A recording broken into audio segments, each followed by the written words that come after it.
তো দেখো বন্ধুরা, রাত্রিবেলায় একটু চিকেন রেজালা আর আলু বিরিয়ানি করেছিলাম আর কি। খুব প্রচণ্ড ক্রেভিংস হচ্ছিল খাওয়ার জন্য।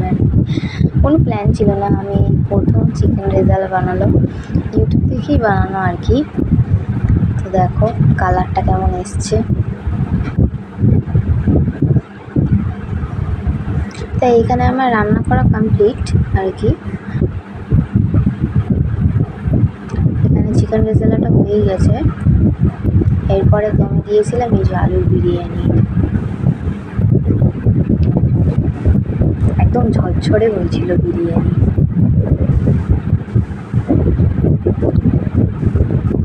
আর একটা জিনিস দেখাচ্ছি, দেখো আমার বর কত বড় এঁচড় এনেছে গাছের একদম।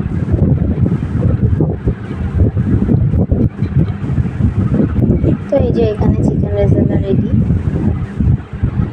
আর তার সাথে এই যে আলুর বিরিয়ানিটা দেখো পুরো ঝরঝরে হয়েছে, আর খেতেও তেমন টেস্ট হয়েছে। তা তার টেস্টের অনেস্ট রিভিউটা আবার বড়ই দিক। এই যে প্রথমে বড়মশাইকে একটু বেড়ে দিচ্ছি, ওই খেয়ে বলুক কেমন হয়েছে আগে।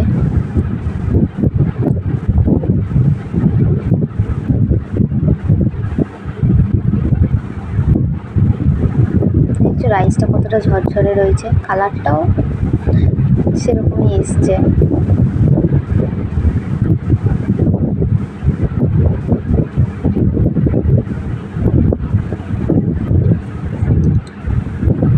আমার এই ঘরে বানানো বিরিয়ানি খেতেই খুবই ভাল লাগে, আমার কেনা অতটা আর এখন পছন্দ হয় না।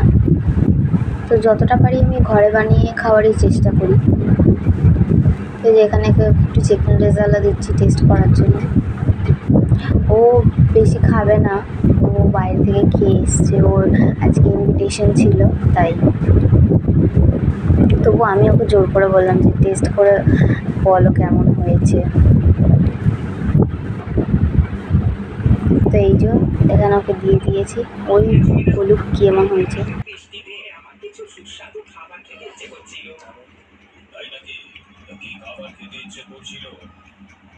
প্রতিদিন এই ঘরের খাবার খেয়ে দেখে দেখো বিরক্ত লাগছিল, সেই জন্যই বাইরের হোটেলের খাবার খেতে ইচ্ছে করছিল। কেমন হয়েছে বলো? নুন টুন সব ঠিক আছে একদম। আর রেজালাটা দারুণ, হাত দিয়ে দেখো অনেকদিন বাদে মনের মতো খাবার কেমন লাগছে খেয়ে। তো ওর খাওয়ার পরে আমি খেয়ে টেস্ট করে দেখছিলাম কেমন হয়েছে। তো আমার তো বেশ ভালোই লেগেছে। এটাই ছিল রাতের ডিনার, সেটাই তোমাদের সাথে শেয়ার করলাম। ভালো লাগলে লাইক কমেন্ট